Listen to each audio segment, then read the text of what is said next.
It's mid-February. I think it's time for a mock draft. Hayden, NFL Combine next week, free agency around the corner, NFL draft prospect videos right after that. This is the channel that you need for the NFL offseason. But let's kick things off. It doesn't really feel like we have entered that section of the calendar until the first mock draft drops, and this one straight from your brain. Yeah, I made sure to watch most of these prospects that we're going to get to today. I'm going to call out some of these guys who I think are going to blow up the NFL Combine and might move things up or down based off of the tape that I watched and some of the reports that I'm seeing from how athletic these guys are. So I try to stay somewhat close to the consensus rankings, but I'm bringing some of my own tape evaluations. I think that some of the consensus rankings are wrong. So let's get to it. If you're new here, hit that subscribe button, leave a thumbs up while you're there. We have a ton of content prepared for next week's NFL Combine. And as I said, it only snowballs from there for the next 2+ months. Some might say the best part of the NFL season. All right, we always use PFF's mock draft simulator. I do want to warn you, in this one, the initial version 1.0,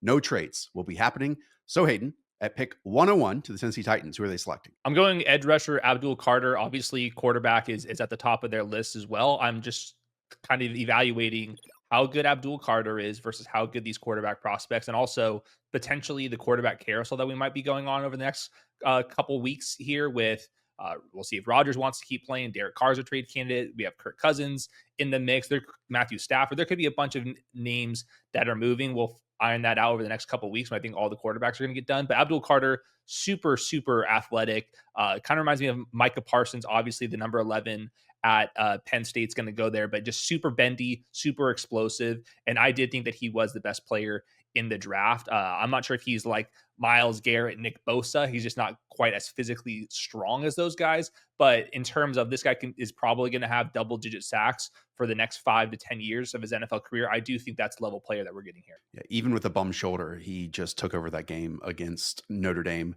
That ability to win off the edge is magnificent. And then pairing him with the two big bodies in Jeffrey Simmons and T'Vondre Sweat would be a whole bunch of fun. Football Insights putting together some awesome visuals over on Twitter. I'm going to highlight them a lot during this episode. Here you go. This is this year's edge pass rushing class in comparison to other first round picks since the year 2016 of the NFL draft.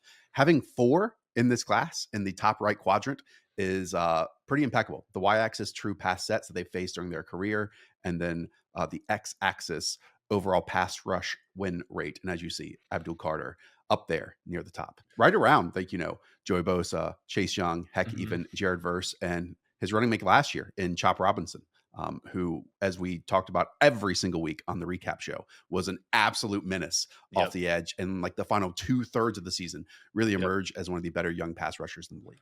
Yeah, definitely. So one of the other edge rushers in that corner, I really think is being undervalued. So we'll get to him in a second. Pick number 2. That is the Cleveland Browns. We discussed it. Team needs videos. They might have to bite the bullet a little bit this year in terms of how they handle the quarterback position. We know Myles Garrett has requested a trade. They are digging their heels into the sand of not allowing that at this moment. We'll see. It's a long 2 months. Where do you have them going here at number 2? I'm going best player available. I do think this is a team that can go for Kirk Cousins. They need basically a free quarterback because they don't have much cap space to work with. I'm assuming that Myles Garrett is going to be on the team. There's not an edge rusher that I would take it to, even if they did trade Myles Garrett. So I'm going best player available and Travis Hunter, the corner.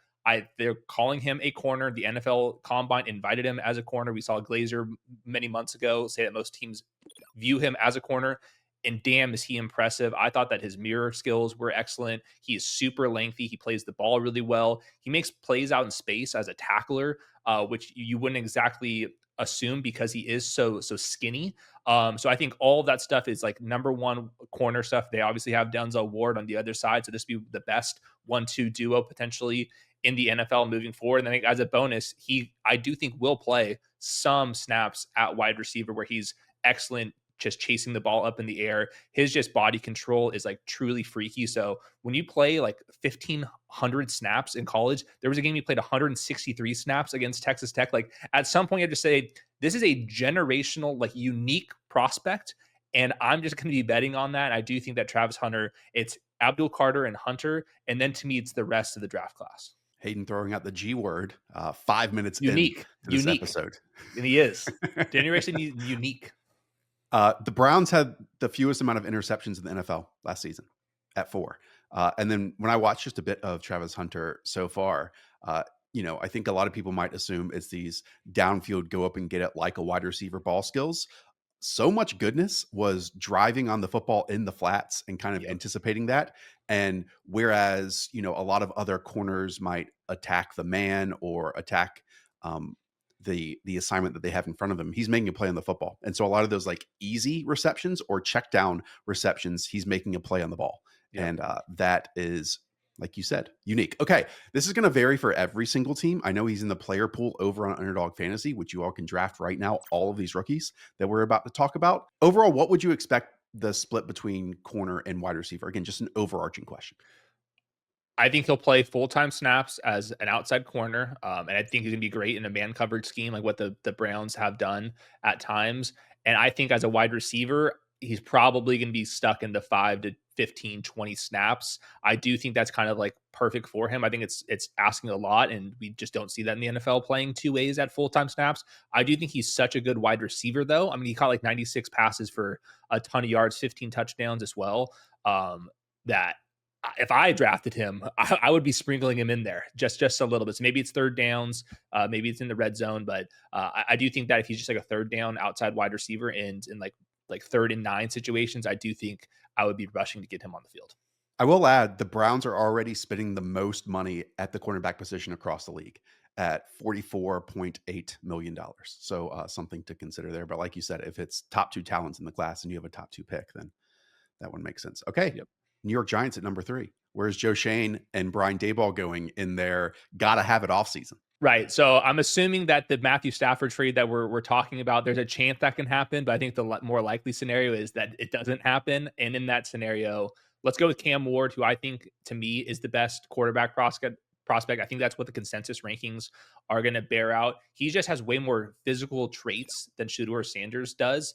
And I think that he's not Josh Allen, but there is a Brian Daboll. I can kind of groom this quarterback to become a better decision maker and just rely on the traits. And I do think that Cam Ward has separated himself to me versus Shedeur Sanders and Jackson Dart and the rest of the group here. And this team has to take the chance on the quarterback position, whether that's with the Matthew Stafford trade or going with Cam Ward at 3rd overall. And I do think that the other options at 3 from edge rusher, defensive tackle, it was kind of a step down to me. So this is where I would be ranking Cam Ward in my overall rankings inside the top 3, just because I'm like looking for that next blue chip player, and I'm not sure if there is one that kind of stands out to me.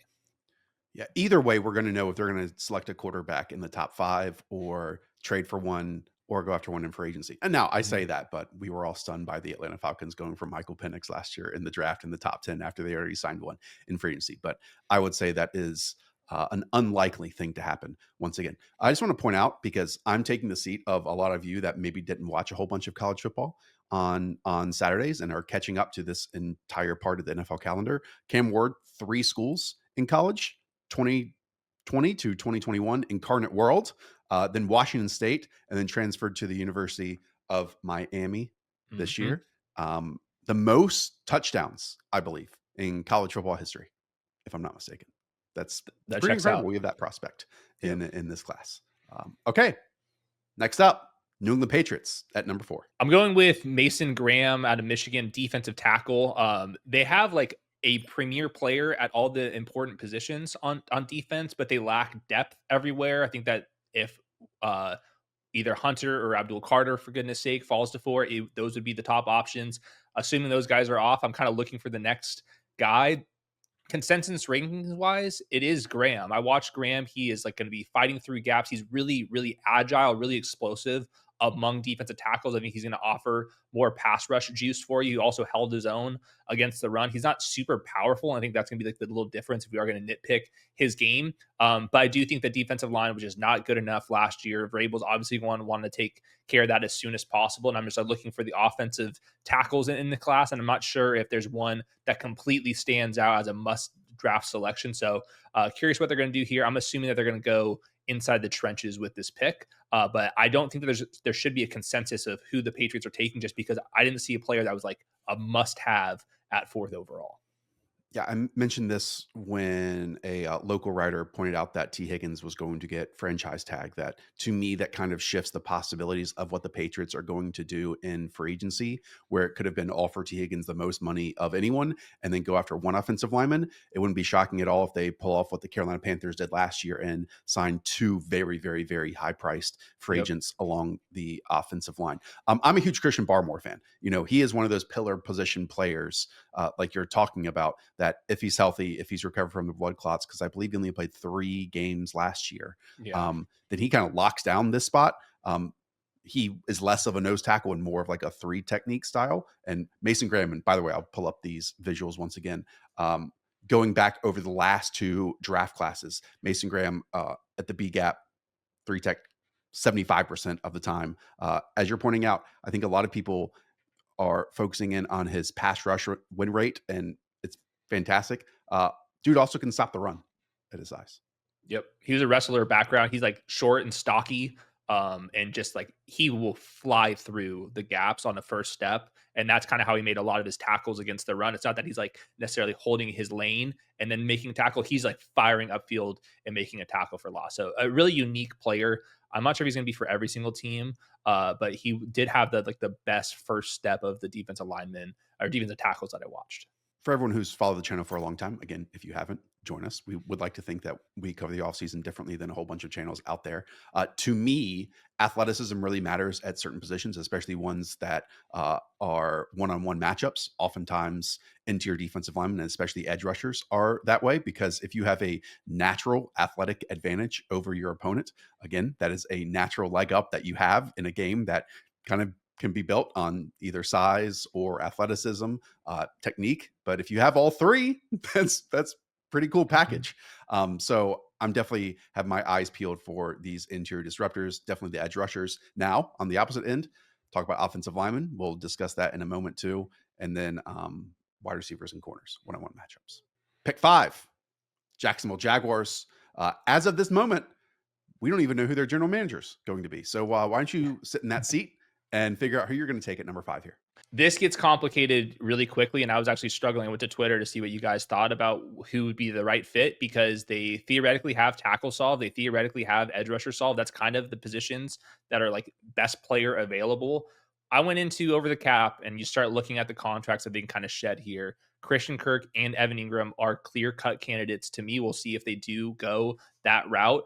Brian Thomas, I know he's an outside vertical wide receiver that you can build the entire offense around. But if you start removing the other options there, the depth does become a concern. Let's go with Ted McMillan at 5th overall. Ooh. He would be like the X receiver. I thought he was really good, like on these in breaking routes, slant routes. He obviously has a huge frame, back shoulders, all that type of stuff. More like not necessarily like dirty work X wide receiver stuff, but I do think in this offense, he's going to have to like go win one-on-one. And then you let Brian Thomas be the absolute freak show, going to get all the easier stuff, get him in motion, slot, screen game, all that type of stuff. This would be a fantastic duo with Lawrence. Would be like the tallest wide receiver 1-2 plus quarterback in the league. I find that super interesting. There's obviously some Mike Evans, Ted McMillan kind of comparisons, and obviously Liam Cohen was just used to that. So if we start removing Evan Ingram and Christian Kirk, all of a sudden we start looking around who exactly are they going to be throwing the ball to? It's Brian Thomas and then Gabe Davis. That's not good enough Right. here. So Well, I broke in favor of that. your inflection on Gabe Davis is pretty funny, because he is locked into this team this year, but then they can move off pretty easily by saving $10.6 million heading into the 2026 offseason. But Yep. yeah, I think often, and it makes total sense, best player available is somewhat of a fallacy to me. Just, when you review many draft classes, it just so happens that all these teams selected a player Weird. in a position of need. Yeah. Just fascinating how it happens about 80% of the time. Now, with this Jaguars team, like you said, obviously the roster has its holes, but why not make a strength even stronger? And what Liam Cohen was able to do with the balance of Chris Godwin and Mike Evans, and having both of those talents have really great games, despite, not a lot of overlap in terms of games that they played this year because due to injuries. But I would just love to say that, hey, offense is sticky year over year over year. So let's have that with our quarterback and with his 2 pass catchers moving forward, who can kind of win in 2 different ways. And then, we spend in free agency and through the rest of the draft and, make the defense go from awful to average. Yeah, I think so. And then one of the things I was looking at was left tackle, because there are a couple of left tackle prospects that could go this high. Will Campbell is the most common answer I got when I posted that question. But they did just give Walker Little that extension. Like, I'm not sure if this, we're talking about a completely new regime. I'm pretending to be the GM. I'm not sure if he's that good of a left tackle that you're going to not take an elite tackle if you think there is one. But I do think that the position of need could be wide receiver more so than left tackle, given the extension. Yeah, you just mentioned that, Christian Kirk and some other players you can move off of due to money. The Jaguars are spending, I think, the third most money across the league on wide receiver, and then the fifth fewest amount of money, least amount of money on offensive line. So this could be one of those trade out spots too, if a Yes. team wants to move up for a quarterback or another position on top of Mhm. that. All right, pick number 6, Las Vegas Raiders. Uh, Pete Carroll, yes. Tom Brady, yes. At some point, they're going to make a big time quarterback decision. Is it here? I don't think so. I'm gonna kind of stick with a little bit of my evaluation on Shador Sanders, who I think is gonna go first round, but I don't think that he is like a top 10 level prospect. There's people always say like, oh, you either love them or you can't draft them at all. And then I look at the history of quarterbacks, and there's a ton of quarterbacks that go in the middle of the first round, late in the first round. Like, it's not that they have to be top 10 or they don't go here. So I have them sliding a little bit past this. Jalen Walker, the edge rusher slash linebacker out of Georgia, is kind of catching my eye. This is a kind of a tweener where he's super athletic. He's going to be somebody that I'm guaranteeing is going to go crazy at the NFL Combine. He also needs to, just because he's kind of a wild card prospect. They obviously have Max Crosby, but the depth at edge rusher right now, they have some pending free agents. We'll see what they do there. I think he's most likely going to be an edge rusher, but there's also, I think, a chance where he can play some linebacker and then just bring him on a bunch of blitzes, let his athleticism shine, continue to develop there. So he's kind of a chess piece for Pete Carroll and this new staff. And the consensus rankings keep pushing him up and up and up. He makes me a little bit nervous going this high, just because we haven't seen him like stick at one position, just like continue to dominate there. But I do think Right. that the combine results could be so in your face that he's almost going to be guaranteed to go top 10. Yeah, these hybrid players, and I don't want to lump them all in together. We can go through some names here in a moment. Can be like really hit or miss because it's the type of people that we and NFL decision makers fall in love with, because you think, oh, you can use them in a whole bunch of different ways, and then so often it's like, oh, I'm solid in a few of these spots but Yep. not special in any of them. Now, Michael Parsons was a hybrid player coming out of Penn State. His first few years in Dallas, if not just his first year, you saw a whole bunch of off-ball snaps, and then Dan Quinn was like, oh, we're going to make you a full-time edge rusher. Yep. Right on the opposite end of that, this would have been Steve Keim's perfect prospect. If you remember back to the Arizona Cardinals days, where, he went from Deion Buchanan, who was more of like a safety linebacker hybrid, to then Hassan Reddick, who was this linebacker Mhm. edge pass rushing hybrid. And I think sometimes when GMs and front office guys select these players, then maybe the coaching staff and them aren't linked in terms of having the vision for that player. Because with Hassan Reddick, it was so obvious that his best spot was just purely rushing the passer, yet they Yep. continued to place him off the ball. Zaven Collins was the same thing with him, who now is just purely an edge rusher and average at best at that in that Mhm. area. And then even Isaiah Simmons, again, kind of that safety slot He was linebacker everything. hybrid. Yeah. So again, the Cardinals did this like 4 times, and it was definitely hit or miss. And when it was a hit, it wasn't even for their own Yeah. team. But yeah, I mean, Patrick Graham sticking with this organization. Some of the Patriots days have had players like this in their past too. I'm just really excited to see him test and what the weight is and Yep. everything of the sort, because it's an exciting football player. And what stands out to me is just his closing speed on these Oh yeah. extended snaps, and quarterbacks aren't prepared for it. They aren't used to that. And to me, that's a huge difference when, like, we talk about Patrick Mahomes, for example, who like down to the millisecond knows how long he can hold on to the football. Well, if you have a guy who just moves differently chasing you down, then Yep. that changes the equation, that changes your internal stopwatch. And that can lead, just from hurries and quarterback hits into actual sacks, getting you Yep. down the ground. Definitely so. The flashes are there. I do think among like who has the most to gain or lose the NFL Combine, I think that Walker is extremely high up on that list. Just because if he's not a crazy good athlete, I do think you start kind of nitpicking the stuff, the conversation that we just had right here. But his upside's very high. Frankie Louvu is even like a pure linebacker example of this with Dan Quinn, and obviously with the Panthers previously of off the ball, but then you really rush him in certain Yep. situations. Yeah. Jalen Walker, 250 snaps as an edge rusher this year, 311 as a box linebacker, and 61 kind of walked out into space in the slot. on top of Yep. that. So many people would benefit in their mid 20s or early 30s to find a solution to hair loss once they start seeing the beginning of it versus panicking at the very end when everything up here is receding. Again, take it from me, the guy that wears a hat on almost every single episode of this show. Hims is the solution, and it is simple. You can start seeing your hair grow back in as little as 3 to 6 months. You can choose from personalized chewables, a spray, a serum. These are all treatments, and it's all to find what works best for you. The process is simple. I cannot reiterate this enough. It is simple, and it's 100% online. So, no insurance is needed, and one low price covers everything from treatments to ongoing care. Start your free online visit today at hims.com/underdog for personalized hair loss treatment options. That is hims.com/underdog. Results may vary based on studies of topical and oral minoxidil and finasteride. Prescription products require an online consultation with a healthcare provider who will determine if prescription is appropriate. Restrictions apply. See website for full details and important safety information. Okay, New York Jets at number 7.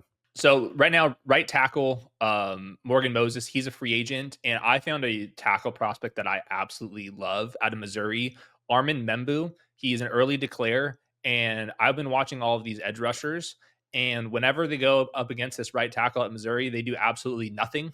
He allowed a 2.7% pressure rate among the consensus top 50 edge rushers that he faced this year. That is preposterous. That's basically what like Lane Johnson did this season, an all-pro right tackle. So I think he's fantastic. He's kind of short and squatty, but man, he gets after it as a run blocker as well. I think that he would really fit the DNA. He's not Penny Sewell, but you can start seeing you want a right tackle that can move, that's really dominant.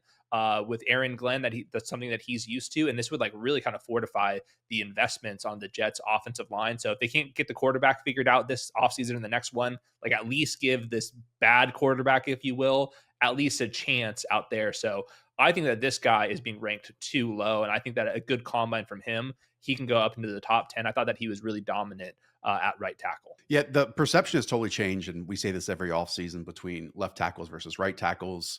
For so long, left tackles were being paid far, far more. Than the NFL realized, oh, if we, rush off the right side, maybe we get easier matchups. And so some of the best edge rushers will face off against right tackles all season long. Just to put numbers to that, Trent Williams, Christian Darrisaw, Lamory Tunsil go from, about $27.5 to $25 million per year. And then on the right side, Tristan Wirfs, Penei Sewell already at $28 million per year. And then after that, Juwan Taylor, Lane Johnson are at $20 million. So really Wirfs and Penei Sewell reset that right tackle market because they are so freaking good. Actually, I mean, obviously we know now Tristan Wirfs is playing over on the left side. So he has switched on over the cap, but even Penei Sewell on that right side. So It matters. It matters a ton. And having your bookends here, if you can't find the quarterback in the draft that you're hoping for the rest of the time becomes your starter, then building that base, building that foundation with Olu Fashanu on the left side, right tackle, the one you're giving Mbembo here. And then if AVT can stay healthy, that's a pretty nice trio you have in front. Yeah, if you guys have any bad snaps of him on film, please send them my way because I haven't found it yet. Yeah, just taking some notes here. According to PFF, again, all right tackle snaps during his NFL career, but 0 sacks, 0 hits, and just 9 hurries allowed this entire season. I'll talk more about offensive line athleticism with some other prospects we go along with here. Okay.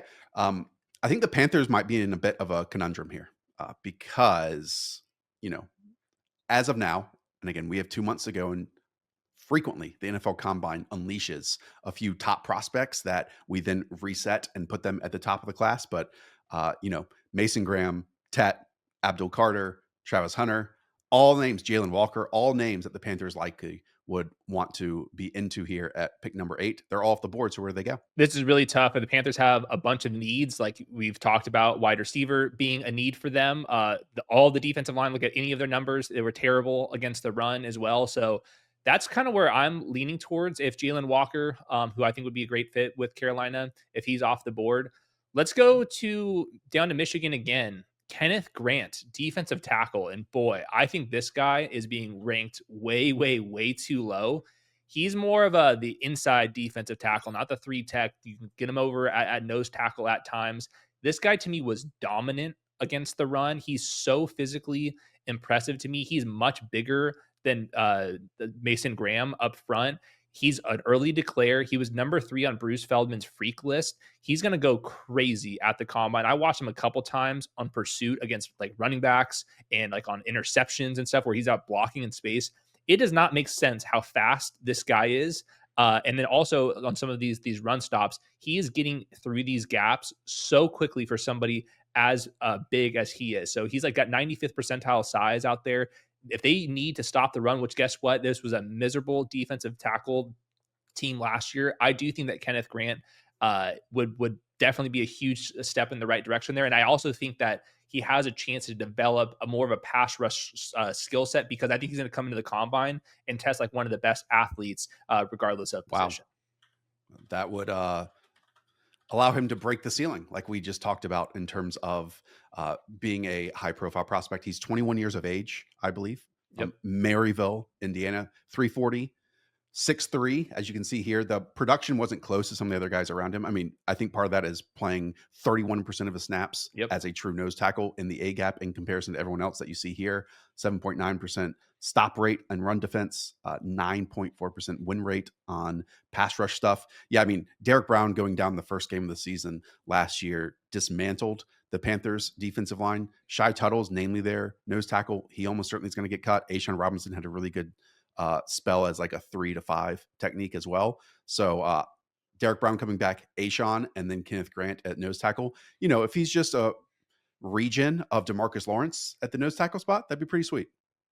That would be pretty sweet. I think there's a chance that he starts getting some top 10 love after the NFL Combine. Typically, he's kind of like in the teens to the 20 range. I saw a lot more pop than that. Misspoke, not DeMarcus Lawrence, Dexter Lawrence. You know what I meant. Okay. He was in my comp list. There you go. Pick number 9, New Orleans Saints. Who are they taking? Michael Williams, the edge rusher out of Georgia. He's not quite as bendy as like Jalen Walker. He might not completely light up the combine, but Michael Williams, I thought, did a lot of the dirty work. He's more physically impressive, like in terms of just like run stopping. And I think that he's like more of a classic Saint that they're looking for. They need some size at edge rusher as well. They got some pending free agents over there, but Michael Williams, there's nothing about the stats that gets you fired up. He played through some injuries, but he was a player back in 2022 as a true freshman in the college football playoff, where he was just like bull rushing Paris Johnson, who went 6 overall as a left tackle to sack CJ Stroud. So he's been in the mix for all 3 years. Early declares out of Georgia at premium positions like this one. These guys are almost guaranteed to go highly. So he's also somebody I think that needs to test well, because his raw numbers weren't that great. But there's also a team that rotates these guys around. They're super, super specific on their roles. They don't have like as much freedom as some other edge rushers have. And I do think that he kind of kick inside at times as well. So he's not exactly going to be wowing you in terms of just like bend and outside rush ability. But man, I thought that he had a lot of big plays against the run. And I think that his length was super impressive as well. Just for everyone out there, edge pass rushers, athleticism is imperative if you're taking them in the first round. You have to have it. Plenty of people that have been incredibly productive. My brain always jumps to Jarvis Jones in the first round, coming out of Georgia as well. One of the worst athletes you will ever see in the first round. Production off the charts, and he failed really, really poorly in the NFL. So I will always look at, now it's a great to have a combination of the two, but to be honest, if you're asking me if I'd rather have production or athletic juice, and I'm willing to wager on one or the other in the first round, it's athleticism. It's athleticism. Because then you get an NFL coaching, and, you know, again, having that one-on-one matchup and having the athletic natural leg up on your competition is incredibly, incredibly important. Yeah, and I think just going back to he was like on the bottom left quadrant of like the pass rush win rate and stuff, but the context there is, first of all, the other edge rushers, you know, are crazy Georgia freaks as well, who may just get to the quarterback before you can create the pressure. But also he had just as many snaps like in the A gap and the B gap as he did rushing on the perimeter. So I think like sometimes the context gets a little bit skewed there. And he's also a 21-year-old early declare playing through injuries. Like, I think the best football is in front of him, and I'm going to always side with the early declares from the elite schools out there that were playing early on, like that quadrant of players in general are pretty safe with tons of ceiling. Chicago Bears at number 10. Yeah, so this one's not shocking at all. Will Campbell, the left tackle out of LSU. Now he might not have to play left tackle in the big leagues. We'll see what happens. Their current left tackle, I think, broke his ankle last season, so he has some insurance as of the left tackle spot. But also, some believe that he can be a guard there. Their guard, center guard, all of them are free agents. They weren't necessarily good either. So I think this is like one of the safest plays out there. I think that there's a chance he goes as high as 4th overall. I don't see him sliding much further beyond this. I think that when you come down to it, this draft class isn't completely loaded. I would at least want to help out my quarterback and my ground game and go attack the offensive line. So Will Campbell, I thought that he was always very poised. He's very smart out there as well. I think he's going to provide some position versatility. And right now, I'm going to guess that Ben Johnson's going to attack the trenches on offense just because that's what he was used to with Detroit and how bad it was with the Bears last year. Yeah, I mean, Detroit, first round pick at left tackle, first round pick at center, first round pick at right tackle. We already have that with, the right tackle in Chicago, but none of the others. None of the others. So it just makes sense to invest in that area because it improves your rushing game even without top talents. And then obviously improves your passing game on top of it. Do you mind if I do some short shuttle propaganda here? Please. For offensive linemen? All right. For everyone new here, handful of years ago, discovered since 2010, and this list has now gone up to, I believe, 34 names, if I'm not mistaken, have offensive linemen at the NFL Combine record a 4.47 short shuttle or better. 24 of those were drafted. Now we're up to many more than that. 24 went on to start 84% of their NFL games. It is absolutely a cheat code. There's an entire video on the channel. We've hit him with the thumbnail. Bing, bang, boom. Go and watch this video. Even this past year, Dominic Pooney, 3rd rounder. Max McCormick, right? Tanner Bortolone's going to start. Zach Tom's on this list. The most difficult pass rusher that Will Anderson faced from Will Anderson's mouth, apparently, this season. So this is it. Be on the lookout when we get the offensive line workouts. These typically come in later on that evening for that 4.47 number or better. I love it. I think he can move, so I wouldn't be surprised if he's approaching it.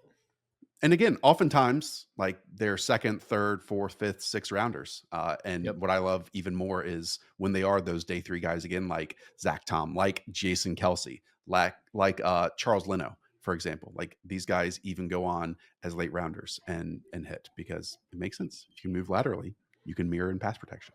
All right.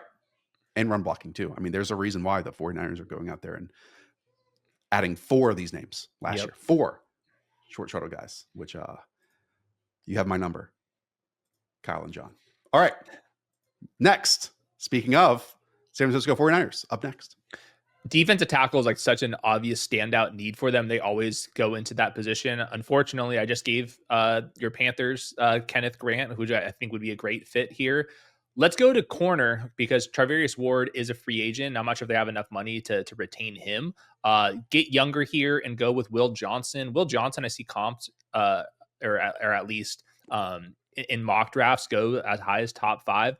I don't think that he has the juice athletically to go that high in the draft. I think that relative to like what people's expectations are, that he might fall a little bit past that. So I think like this is kind of like the beginning of his range. And I think that he can fall a little bit like closer to the teens or around 20th overall. He's a zone guy. He's got great instincts out there as well. He's physical enough as well. I just didn't see a bunch of man coverage snaps where he's locking some guys down. There's some times where Rome Odunze and Marvin Harrison back in 2023 got the best of him downfield. And those guys aren't necessarily burners. So I think that he's going to be kind of scheme dependent. But I do think there's a spot with Robert Saleh out there, lots of quarters. And I think that's going to be kind of his best fit there. But the 49ers right now are kind of resetting at the cornerback spot. And he's got the best, I think, zone coverage ability versus some of the other corners who I think are a little bit more athletic and better for man coverage. Dallas Cowboys, number 12. So with the Cowboys, I'm going Ashton Genty. I think that there's a chance he can go as high as 5th overall to Jacksonville if they want to get spicy. I think the Raiders can take him at 6. There's a couple other teams that I think in the top 10 have a chance to take him. I think more likely he's probably going to go in the 10s range. And I think that Jerry Jones is the guy that would definitely want to be doing this, just like given the history and how much he says like the ground game matters. You look at all the hires that they brought in this offseason, very run focused, including Schottenheimer. Historically has been pretty run focused as well. So they have nobody. It's just Deuce Vaughn out there. Rico Dowdle's a free agent that I do think that among the highest on the list for Ashton Genty's services is the Dallas Cowboys here. And he's not going to be for everybody just because the running back position, but he's going to go high. He's too damn physically impressive. His balance is ridiculous. He's got all the long speed out there. I'm not sure if he's like Bijan just because he's like doesn't have the receiving profile, at least from how Boise State used him. But in terms of just like who's the best pure rusher, Ashton Genty provides a lot. Number one in yards after contact, 1,970 yards this past season. 151 forced missed tackles in 2024. Is that a record? I remember like David Montgomery or was a player like that. Like no, it was Javonte Williams. Javonte was like 104 or something like that. This seems outlandish. This seems outrageous. Yeah, I mean, I've been on Twitter just like all of you and seen 5, 6, 7 names. People being like, this guy is fantastic at the running back spot. That actually might be the case this year. But if you have a favorite, rather than waiting for round 2, round 3, round 4, why not take him here at the top of the draft when it certainly seems like a lot of these talents are somewhat overlapped in terms of their grade. But as you said, like Jaguars at 5, if Liam Cohen doesn't want to roll with Tank Bigsby and Travis Etienne, as we talked about, the Raiders, Chip Kelly is going to be top 6 in rushing attempts this season. The Bears, we know that Ben Johnson's previous team, when they had DeAndre Swift as one of their 2 starters, took another running back in the top 15 overall picks. That could happen again. And then, the Dallas Cowboys, I'm not going to say it seems like the latest he'll stay on here, but I mean, the Cowboys certainly need to go back to basics a little bit, especially with even Rico Dowdle as a free agent, as a total free agent. And Jerry wants to sell some jerseys. A defensive back ain't selling jerseys like a running back will. Okay. Miami Dolphins, pick number 13. So their just lack of run game last year was so detrimental to their team. I also think that they can't pass the ball downfield because they didn't trust their offensive line. They don't want Tua taking hits. So you just like immediately start looking at the offensive line. In theory, they have their tackle spots kind of locked up with some of the investments that they have over there. They have nobody on the interior. So yeah, you have it right there. Tyler Booker, the guard out of Alabama. PFF ranks him very, very low in the consensus rankings that I've seen. He goes much higher than this. I've not watched his tape yet, but I do know that Alabama guards go high up in the draft, and this team is so desperate with some pending free agents. They lost like $100 million worth of guard play over the last couple of seasons, and this was just a completely unserious team on the ground despite having Devon Achane out there. You mentioned that the 2 guard spots, Robert Hunt, who was a right guard, left in last offseason. I believe Robert Jones was the starter this past year at left guard. That's where Tyler Booker's played most of his snaps at left guard over these last 3 seasons. Yeah, I mean, they have to have some type of an interior offensive line just to be a functional, like normal offense, to not let the quarterback get hit, because if he gets hit, you never know what the outcome is going to be with that. And then after going from one of the best rushing attacks in the league, they literally could not stop instant disruption and hits behind the line of scrimmage and run a normal rushing attack this past season. So that should be priority number 1. And we'll see that already in free agency probably. And then we'll see it certainly in the NFL draft. 31st in rushing EPA. And I also think this is not like your normal team. Like Mike McDaniels was the run game coordinator for the 49ers. Like there's no way that he's looking at this run game and saying like, that's good enough. No chance. Yeah. Indianapolis Colts, pick number 14. Let's go with Tyler Warren, the tight end out of Penn State. More of a kind of a traditional in size guy, but they used him in the screen game. I thought he was fantastic at the catch point. You can run seam balls with him. He's just like physically impressive out there, senior.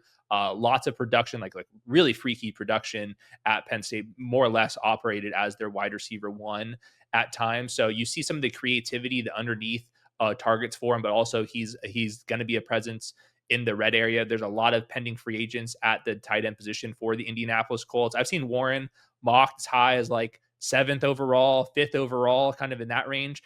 I didn't quite see him like that. I think that his run blocking was solid, but nothing too special out there. I think that people kind of overrate tight end run blocking at times too, with how often they're actually blocking edge rushers. But I digress. This team needs to get Anthony Richardson more options to throw the ball to, and I do think that he's going to go fairly high in the draft. Just looking at the consensus rankings, His 8 out of 6.9 might have to be doubled if he, enters the fray with Anthony Richardson. yeah, Did have 19 forced missed tackles. Just to go through some of his snaps, played 414 snaps in line, 293 in the slot, 93 out wide. I believe, if I'm not mistaken, the Colts were one of the teams that were linked to Brock Bowers along with the LA Rams before we know the Las Vegas Raiders selected him last year. So both those teams sounded like they were looking to move up for Bowers, and it would make sense because, I mean, I am sick of seeing this tight end rotation with the Colts that is like Kylan Granson to Mo Alley Cox to Jelani Woods to Will Mallory to all these guys. Like, let's get a legit player in there. Yeah, I completely agree. He is not, to me, I know his like yards after the catch numbers are impressive. He is, to me, on tape, is not like Brock Bowers there. So I have him ranked a little bit lower than other people see. But that's like people are like, is he as good as Brock Bowers? He's not as good as Brock Bowers, but he doesn't have to be because 14th overall. I am very intrigued by athletic testing for tight ends too. The NFL has even told you all last year that athleticism is imperative when it comes to the tight end position. Just look at the guys that were drafted in the top 3 rounds versus the ones drafted 4 through 7. Mm-hmm. Like every single one that was drafted in the top 3 rounds are ridiculous athletes, even if they had very little production in college. And this goes back and back and back years. So keep tight end athleticism in mind. And while we're on it, running back production, athleticism, not that big of a deal to me, but that's a conversation when we get to NFL Combine Week. Next, Atlanta Falcons, pick 15. Yeah, this team just terrible rushing the passer. They were 30th in pressure rate without a blitz last year. And this is the guy that I'm falling in love with, and I'm kind of just looking for reasons why he's not like a consensus top 8 guy. It's James Pierce, edge rusher out of Tennessee. Going back to that chart that you were talking about, the pass rush win rate, he's off the charts good at that. Now, he's a little bit narrow in terms of his frame. He's a pure speed rusher, but this guy's pressure rate was through the roof. I think that he has a chance to completely blow up the combine. He was on the freaks list as well. Early declares with some decent production, multi-year starters in the SEC that I think will be close to 95th percentile athleticism. These guys go really highly. So I'm kind of confused why he's like always like ranked like 20th overall in rankings. To me, this guy, I'm going to have him extremely high up in the draft in my rankings, just because I think that his pass rush juice, you're talking about like you need to win on one-on-ones.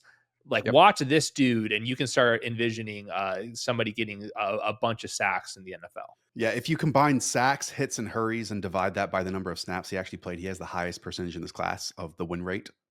Faced 279 dropbacks versus Abdul Carter's 412 this year. I do want to bring that up because this other guy along the Tennessee Volunteers defensive line, who's an interior player, Omar Norman Lott, he pops. He pops on top of it too, in terms of his pass rush win rate. And then you go and dig into the snaps of the Tennessee Vols this year. They had 11 players that faced 100 plus dropbacks this year. So they heavily rotated their defensive line. So a lot of teams do that. So that's good. Now that certainly keeps you fresh and to win in those pass rushing situations. I will add that I believe James Pierce had the most at around like 254 this year. So he definitely was on the field and an impact player for them. But that might be something like for Norman Lott, where it could be a drawback for some teams, but also if you give him a part of our rotation, I'm bringing him up because he's not a part of your list, and I can't wait to go watch him because you know me, I fall in love with interior disruptors. Yeah, I haven't seen his name pop up a bunch, so he's lower on my list to watch, but I'm excited to get there. Also, James Pierce, if you guys want to watch a crazy play, drops back in the flats and zone coverage, has a pick 6, absolutely takes off. So watch out for the combine. Arizona Cardinals, number 16. Very similar players. So actually, a lot of the edge rushers, there's kind of like 2 guys that are similar in nature. I think like Abdul Carter and Walker have a little bit of that. Michael Williams is kind of a different type of breed. Then to me, James Pierce and Mike Green, these guys are a little bit more undersized speed rushers to the perimeter. So I'm going to go Marshall edge rusher Mike Green. It's always a little bit concerning to me when you're talking about edge rushers who didn't play in like the SEC or the Big Ten, or just the level of competition is so low, but his numbers were ludicrous out there. And I do think that he has plenty of juice. I think that he's going to test well at the combine. 24% pressure rate when he's rushing from the C gap or a wider out there. He had huge tackle for loss numbers as well, 93rd percentile there. So it's good news that he reportedly had good Senior Bowl practices as well. And I think for the Arizona Cardinals, like this team needs 3-4 outside linebackers, stand up edge rush types. And I do think that Mike Green's going to be able to do that. Let's say they've spent a bunch of money on defensive tackle with Milton Williams. And then obviously you go with Mike Green. I think that'd be a nice like kind of duo to kind of revamp this defensive line that's been a work in progress since JJ Watt got out of there. He is a part of that top right quadrant with Carter, James Pierce, and Princely U is how we're going to call that guy until I learn his name. Yeah, I mean, Mike Green opened his career at Virginia, played as a true freshman a little bit, didn't play at all as a sophomore, and then transferred to Marshall, and then blew up in a big way over the last 2 years. Other thing, he was a second place in Virginia's wrestling tournament back in high school too. Love that. Okay, we'll keep it moving. Next up at pick number 17, the Cincinnati Bengals. Oregon defensive tackle Derek Harmon. Like this is a pass rusher. I think that he can play 3 technique. He can play 5 technique. I think that he's got plenty of length and juice. He didn't always necessarily finish as well. He's not an early declare. He did transfer over to Oregon, and he lit it up in terms of like pressure rate and just like getting in your face. I thought that he was extremely impressive. He does not go this highly in most mock drafts or in consensus rankings. I do think that this guy has a lot of juice. You can see the numbers on the right side there in terms of just like pass rush from the interior. He is really, really, really awesome there. So I think like his upside case would be Chris Jones. I think Chris Jones, like his agility for his size is so impressive, but I do think Derek Harmon like looks like that type of player. And that's how you kind of utilize him, where you kind of pick apart the mismatch that you're talking about, assuming he does hit his ceiling out there. But I thought his tape was pretty impressive. Did play 591 snaps, which is the second most among that group of top interior players. And yeah, despite that, a 17.6% win rate and 86th grade, according to PFF. Yep. Not bad. Yeah, I mean, the Bengals definitely need a whole bunch of things. They tank when they don't have a massive nose tackle to stop the run. And I know that this isn't that guy, but they can use help in a whole bunch of different ways. And Al Golden, their new defensive coordinator, is definitely going to have an eye on a bunch of these interior and let's just say defensive players in general after being a defensive coordinator for Notre Dame this past season. Next, Seattle Seahawks, pick 18. Texas tackle Kelvin Banks Jr., and I think there's a chance that he kicks inside. He, I thought, was like very nimble from the tape that I saw. I think that you can kind of get him out in space as a puller. He would be probably their left guard. Their left guard center, right guard combination was terrible. But also he has a little bit of position versatility after playing all those snaps at left tackle as well. So he's not like super tall. So you're not going to like not kick him inside the guard. I thought that he would be kind of a faller for where I think he could play left tackle. Like I think there's a chance he goes to the Bears up at 10th overall, kind of in that range. But if he does start to fall, I do think a team that doesn't necessarily need a left tackle is like, hey, let's just get our guard of the future. I think that Kelvin Banks could do that. He had some completely ferocious hits out in space in the screen game as well. Yeah, as you can see, he has only played left tackle over the last 3 years. Seahawks certainly don't need a left tackle with Charles Cross out there, but I understand what you're saying. Moving him inside, that's where the need is. And we see that with some offensive linemen from the college to the NFL level on top of it. They just have to fix their guards and their guard combo, especially with, bringing in Clint Kubiak.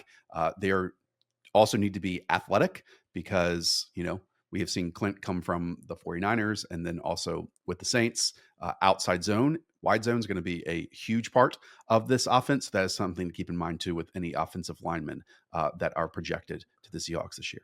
I watched a cut up of him versus Mason Graham, who we had mocked inside the top 5 over there. And I thought Kelvin Banks was fantastic against him. So against the highest level of competition, his tape was pretty impressive. Tampa Bay Buccaneers at pick number 19. So with this, I'm going linebacker Jahad Campbell out of Alabama. This defense just seemed a little bit too chaotic. I know that's kind of the point with Todd Bowles out there, but they prevented or they did not stop a bunch of explosive plays out there, and their linebackers getting older as well. So I think that Jihad Campbell is going to come down to how crazy of an athlete is he? Can he go inside the top 20? I think the NFL Combine is going to sort that thing out, but Daniel Jeremiah noted like how much the Alabama staff loved the linebacker, and I think that Todd Bowles like historically has needed a great linebacker, so maybe this is like a passing of the torch play for the Buccaneers. I wanted to give them one of the edge rushers, like the 3-4 outside linebackers, Mike Green, James Pierce, but I had them going a little bit earlier. I think like that's what they're kind of dreaming about. I'm not sure if one of those guys is going to fall far enough. Bucks have been searching for a pairing for Levante David for a couple of years now. Yeah, I mean, just look at some of the grades, and short grades are just individual people's evaluations of what they see on the tape. So keep that in mind. But coverage grade super high, pass rush grade in terms of blitzing and being one of those players that Todd Bowles gets in one-on-one situations. Coverage stops first across all linebackers with 300 plus snaps. Not bad. Yeah, not bad at all. All right, we'll move on. Number 20, the Denver Broncos. Sean Payton made my job very easy when he just goes and explains his team needs basically right in order. And number one on that list is the Joker, which is a tight end or a running back, specifically as a pass catcher. And there is a tight end that I absolutely love, Michigan tight end Colston Loveland. To me, this guy, we're talking about just pure receiving chops. This guy to me is the best in the class, even better than Tyler Warren. I think that this would be the classic Joker material for Sean Payton to work with. They would use him as like a legit wide receiver at times, and I thought that he was a great route runner. He's very athletic to me on tape as well. So this would be the complete Joker role that we were talking about. Give Bo Nix like another more reliable options, Cortland Sutton, and then kind of scheming up Marvin Mims. But this would be like to me like the number two in the pass game, kind of be the mismatch alert. And I think that's how Michigan did use him. They would kind of move his slot alignment. They would put him in line at times. He would play actual wide receiver as well. I thought that his just receiving ability was just kind of the best in the class. In a really good tight end group, I thought that his stuff translates the best. Yeah, 188 snaps in line, 127 in the slot, 51 out wide. Earlier in the season, he missed some time with a shoulder injury. Then he sat out towards the end of the year with an unknown injury. This was after declaring, so you can probably put one-on-one together a little bit there. Yeah, I mean, where Sean Payton has really utilized these Joker type tight ends down the seams a whole bunch. Oh yeah. Contested catches inside the red zone, in the end zone on top of that. So I'll have my eyes peeled for a bunch of players that can do that, because it's either tight end or running back, and they need to have like one player. And I understand that Sean is very good at figuring out specific roles for players and fitting them in those. But you need a go-to for Bo Nix to have, because Sean Payton has had that in his past at a bunch of these places where you look at Marcus Colston, whether you look at Michael Thomas, you can look at Jimmy Graham. I can keep going on and on down the list. So while he is one of the best with role players, having a priority player is cool too. Yep. It's like if Kincaid was actually really good. It's kind of how it works. Shout out. Pick number 21, Pittsburgh Steelers.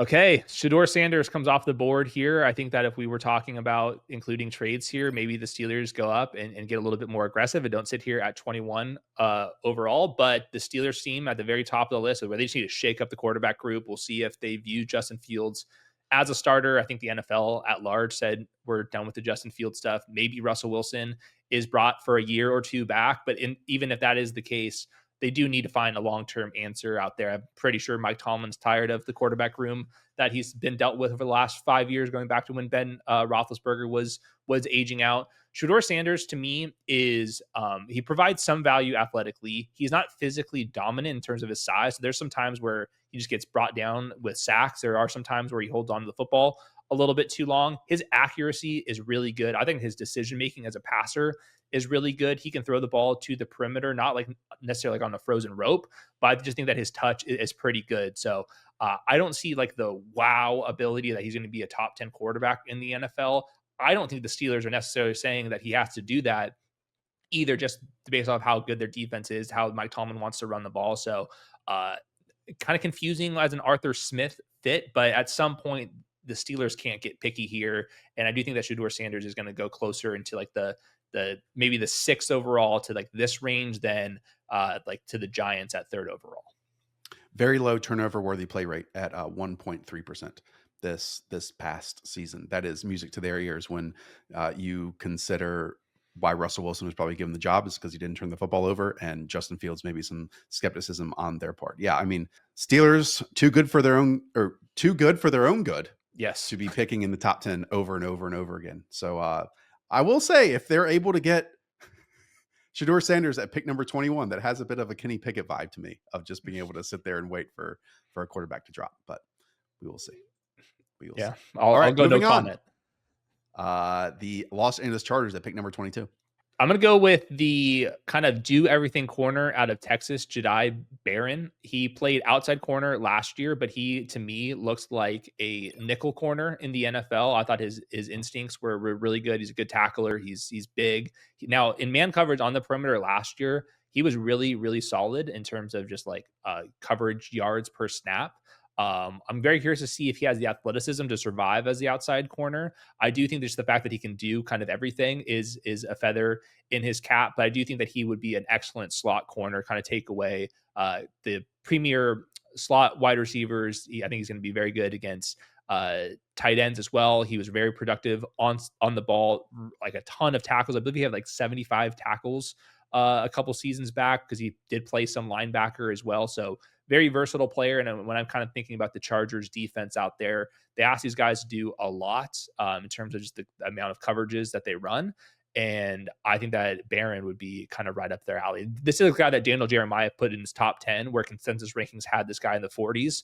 That kind of tells you that he's going to go much higher than kind of early February rankers would suggest. Yeah, the Chargers might go through a retooling in their defensive back group. I believe Asante Samuel, Christian Fulton, Tony Jefferson, Elijah Molden, a few other guys are all free agents this offseason. I think Will Johnson would be perfect for them if he falls this far. So we'll see if they make a move. Green Bay Packers at pick number 23.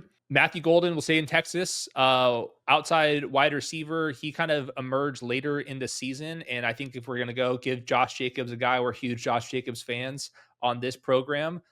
He's asking for a wide receiver, more of a reliable option than what they're dealing with. I like Jaden Reed as a slot receiver, 3 wide receiver sets. I'm less convinced that Romeo Doubs and Dontavian Wicks and torn ACL Christian Watson are legit answers as a number 1 on the outside. I don't think that Matthew Golden's some exceptional player, but I do think that he's a reliable option that can get vertical, which does help with Jordan Love out there. So it's another player that Daniel Jeremiah moved way up versus consensus ranking is definitely on my radar. Very curious to see how this group of wide receivers, talking about Luther, Burden, Ohio State guy Emeka, and then Matthew Golden, that's kind of like the next tier after Tech goes. How athletic are these guys? Because there's nothing to me that stood out on tape that these guys must go inside the top 20, but I think they're going to be kind of figuring out what fit they're going to go to once we get into the 20s. So if I'm trying to decipher the words that you're using, adding another wide receiver 2 to a room full of wide receiver 2? Well, he's at least going to catch the football, and that does help. And he can get vertical. And that's obviously how Jordan Love plays. So I think that he would kind of, if Dontavian Wicks can catch the football, I think that's what Matthew Golden kind of is. It's hard, man. When you're picking in the 20s, like we see with the Chiefs with the left tackle spot, you just don't find an elite wide receiver at 30th, 25th, 23rd overall. And then that's kind of been one of the issues. Unless you're Justin Jefferson. Yeah, who's what? 20, 18? What was he? Close enough. No, I hear you. I think the Packers might try to bring back Devontae Adams to answer a whole bunch of their questions. That would be nice. Again, so many free agency moves and trades on top of that are going to fill these critical and crucial needs. Josh Jacobs asking for a true number 1. So we will see. Pick 24, stay in that division, the Minnesota Vikings. I'm going to go with Donovan Jackson, who was originally a guard at Ohio State. Josh Simmons, who we'll get to in a second, was a left tackle. He goes down with an injury. They move Jackson over to left tackle, and he played pretty damn well from the tape that I've watched. We've seen the Minnesota Vikings. They need better interior play. I'm not sure if there's another option that's better than Donovan Jackson that is available. So I think that he's got a chance to go higher than what like the PFF kind of rankings have in the simulator, just because he has some position versatility. And Kevin O'Connell's like told us straight to our face, like they have to get Correct. better at guard, center, guard. I'm sure they're going to make some investments in free agency, and we'll see how much money they have to spend to attack that position pending the Sam Darnold tag or walk. Yeah, because their two bookend tackles are locked in Christian Darrisaw and Brian O'Neill, right? It's that guard center guard like you're talking about. And he did, if we were talking about Donovan Jackson, fill in for the injured Josh Simmons at left tackle this year when he left, but he spent 2022 and 2023 as Ohio State's starting left guard. So plug him in there for, I believe that's where Blake Brando played last year. Dalton Reisner's a free agent on top of that. So yeah, the interior in terms of creating push when it comes to run blocking and also protecting whatever quarterback is back there. As Kevin O'Connell said immediately after the game, that we have to improve in those areas. So you can put 2 and 2 together that had been in his mental checklist ahead of the offseason. And as soon as the offseason hit, he revealed it to the world. Pretty obvious. 25, Houston Texans. All right, let's continue on with Ohio State. Let's just give him the slot wide receiver that CJ Stroud has been throwing the ball to. Emeka, he, to me, is not that different than Jackson Smith and Jigba. Like, I'm trying to figure out where one is much better than the other. This guy has the most receptions in Ohio State history. If you go through the wide receivers at Ohio State, pretty decent list. So I think that he's going to be perfect as a complement to Nico Collins. Nico Collins has to do the more difficult stuff. And then I think that you just have Igbuka. He just kind of running over the middle, great on outbreaking routes. I think CJ Stroud's delivery on intermediate routes is perfect for his game. They, in fact, did it together back in 2022, which look at that overall grade, the highest when he was getting thrown to by CJ Stroud. So I think this is the range. I don't think he's a number one. I don't love taking slot wide receivers this high up in the draft, but I do think that he's an extremely reliable option. He's probably going to be my wide receiver 2 in the draft rankings. Here you can see yards per route run versus zone and versus man. Again, yards per route run is not a perfect metric, but just, again, visuals. We like to show you these. He is near the top of the y-axis. And as you said, I mean, he's been at Ohio State since 2021, certainly overlapped with CJ Stroud. 548 slot snaps this past season compared to 164 out wide. That slot area is definitely going to be a need for this Houston Texans team with Nico Collins manning the outside. And if we get Nick Caley calling plays and the LA Rams with a bunch of slot wide receivers that have done a whole bunch of work, that might be an area that they want to target. Yeah. Just a thought. There's going to be, like, every mock draft's going to have this connection. And I think it's just going to happen. Like, it's too good. So that means it will not happen. All right. Pick number 26. Who's next? Okay. Ohio State 3 in a row. This is where I'm going to go with Josh Simmons, the left tackle. Non-contact knee injury. I think that if he was fully healthy, he'd be closer to the top 10, top 12 range. So we have a little bit of an injury discount here. This really kind of comes down to what are they going to do with Alaric Jackson, their left tackle right now. If they re-sign him, then we can figure out another landing spot for Josh Simmons. But if he does start to fall, I think all these teams, Rams, the Ravens, I'll throw in the Chiefs down there, looking for a strong left tackle where you typically don't see a potential long-term answer this late into the draft.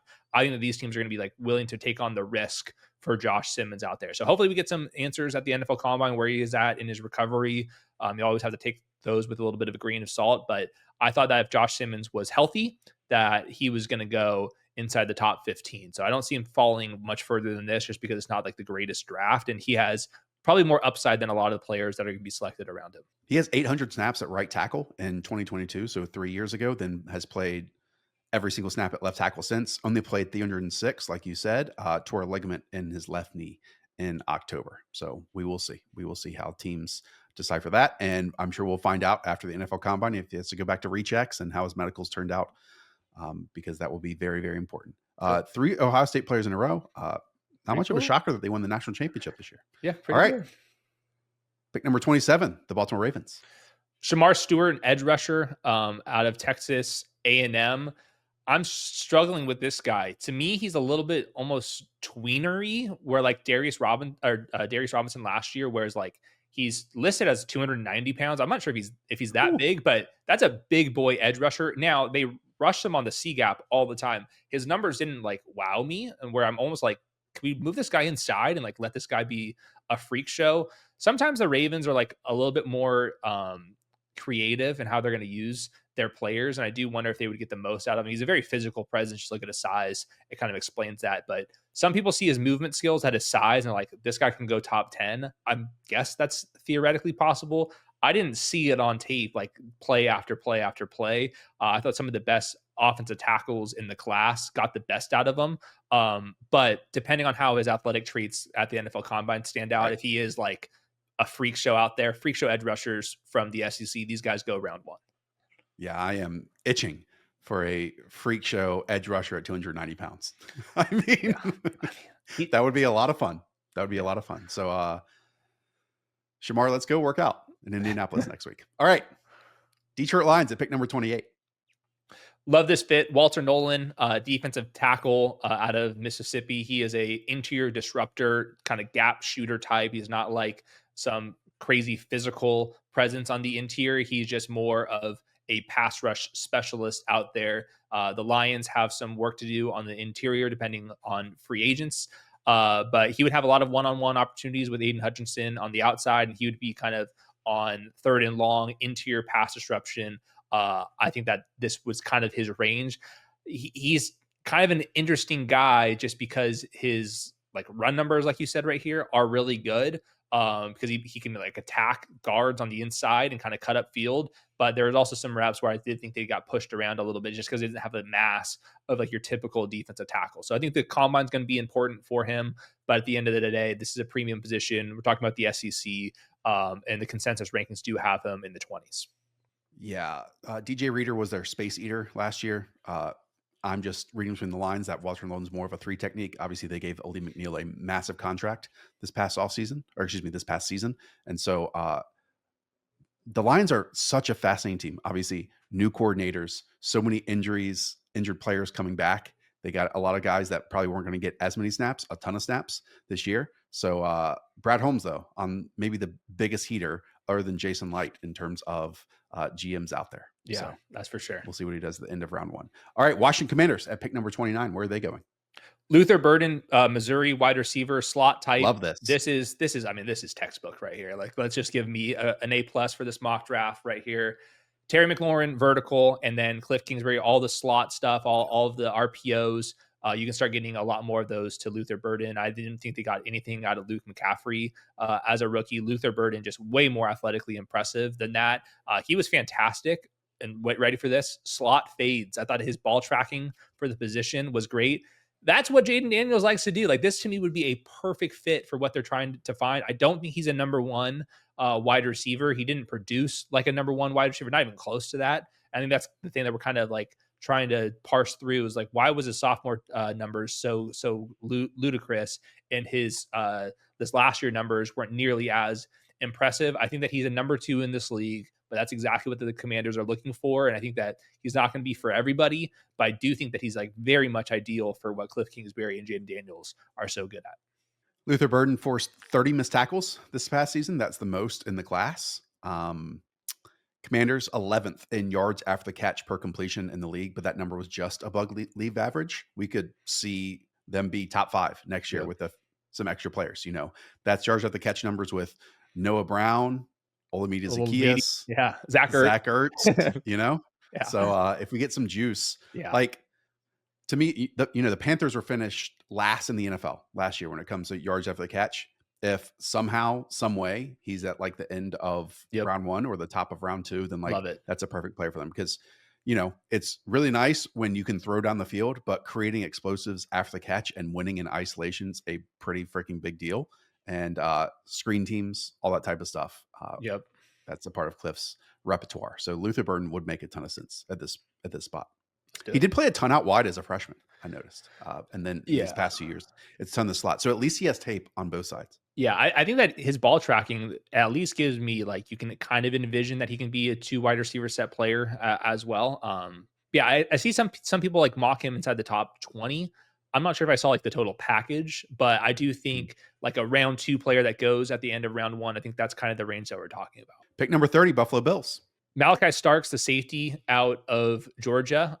Their safety spot is definitely high up on the priority list. Mar Hamlin is a free agent and also not good. Micah Hyde just retired. So Malachi Starks, deep safety, can go play inside the nickel spot. They got him on man coverage. I didn't think that he was excellent there, but I do think that Malachi Starks, we're talking about 3-year starter with Kirby Smart in the SEC. Like, this guy is going to go round one. I think some people have him like really high up in the rankings. I'm not sure if the tape and his athletic traits are like nearly high enough for a non-premium position to go that high in the draft, but like a reliable option in the secondary that can have a versatile skill set. And that's kind of what Sean McDermott likes in the safety group. I think that Starks and the Bills do make sense. I think that this is kind of more of his range instead of like the top 20. Yeah, and I believe Taylor Rapp missed some time towards the end of last year too, and there were some reports that their defense got a bit frazzled when he wasn't in the lineup, just because like the veteran presence he brought back there. Yeah, and they spent a second round pick last year on Cole Bishop, and we didn't hear Cole Bishop's name that often. I forgot about that. I don't think DeMar Hamlin was as bad as you pointed out, but that's certainly an area that with Jordan Poyer and Micah Hyde was like the face of the Bills defense. It felt like for years and years and years, and they haven't totally recaptured that element, that nastiness in the back half since. All right, 2 more. They played in the Super Bowl. Pick 31, Kansas City Chiefs. All right, edge rusher is a senior out of Boston College. I haven't got to watch his tape yet. This is kind of the range where there's not like a consensus top 25 player available. And like, that's what happens when you're the Chiefs, and why some of their first round picks aren't always the best. But depending on what they do with Charles Omenihu, I do think that edge rusher 2 is open for them. And I think that they couldn't win with 4 pass rushers. That's why Spags brings so much pressure and stuff. But if they are able to find a George Karlaftis number 2 edge rusher, I do think that that's high up on the list. I didn't find a left tackle that I thought was available here. They just drafted a left tackle in round 2 last year. They have a lot of needs out there, but edge rusher, I do think is near the top of that list. And Donovan was somebody that Daniel Jeremiah did include in his top 32. Yeah, Ezaraku. I went back and listened to some notes. That is how you pronounce his last name. Yeah, all 22. They don't have names on all 22. So I'm learning. That's why you got to do the homework and listen to the broadcast copy a little bit. Would it be dumb for this team to really invest in the running back spot in a super loaded running back class this late if like there's not one premier player? Because they tried a couple years ago to get one of these late first round pass rushers. Did it work? Felix Anudike Uzoma. And that's the first time I've heard his name since he was drafted in the first round since 2023. Was a running back pick at 31st overall any good? So like it's just hard. Like there's not round 1 players at 31st overall. I think that's kind of the spot that they're in. I thought that's why they traded up for Xavier Worthy last year. And I thought that was as good as it's going to get. He's not a groundbreaking player, but he's a good starter. So we'll see. I think this is the kind of range where like the consensus round 2 guys, one of these guys is going to have 95th percentile athleticism, and all of a sudden they start flying up into the first round. We'll see. We're going to get a whole bunch of that over the next 2 weeks. Okay, let's close this out. Philadelphia Eagles at pick number 32. Edge rusher, Texas A&M, Nick Scorton. He also haven't watched his tape except when I was just studying the tackle prospects. I thought he was fine, but Josh Sweat is a pending free agent at left tackle or at edge rusher, and the Eagles always invest in the trenches. I think the edge rush group is the weakest of the spots. Now that they have Jalen Carter and Jordan Davis on the interior, Nolan Smith is great on the edge, but they need some edge depth out there. I think that he would be part of that rotation. So we'll see with these edge rushers how good they are athletically, if they're round 2 guys where they're consensusly ranked, or if they could sneak into late round 1. But we know where the Eagles are going. They're most likely going in the trenches. Yeah, we could see a right guard here with Mekhi Becton as a free agent. And as you said, Josh Sweat, free agent, Milton Williams on the interior, free agent. If they sign one or both of those guys back, I highly doubt they'd be able to get both back. Then you certainly know where they're going to go early on. But at the same time, Zach Bond, Oren Burks, we know Burks filled in towards the end of last year. Both those guys are free agents too. So just work some magic, Howie Roseman. For sure. Also, the NFL, they chopped off a week of prep time to get in front of the NFL Combine with the extra game. Like, it would be nice if I had another week to, refresh some of these prospects. It was a mad dash to learn and watch all these guys, but well, we still have another 7 days. We'll be there. Again, hit that subscribe button. We have a bunch of content planned, including recaps after all the workouts for each of the positions on the offensive side of the ball. I'm sure I'll do some offensive line stuff. I'm sure we might bring up a pass rusher or two, since this is a loaded group when it comes to those athletes, and putting them in the context of, production and athleticism over the last few years of top picks on top of that. All right. In the comments, let us know what you thought of Hayden's mock draft, who he forgot, which team fit makes 0 sense. He'll read it all. He will read it all. So let him know. Chirp at him just a little bit. Shout out to all of you. Thank you for supporting. Again, if you're new here, hit thumbs up. Most importantly, subscribe. Up the Vela. We will talk to y'all soon. See ya.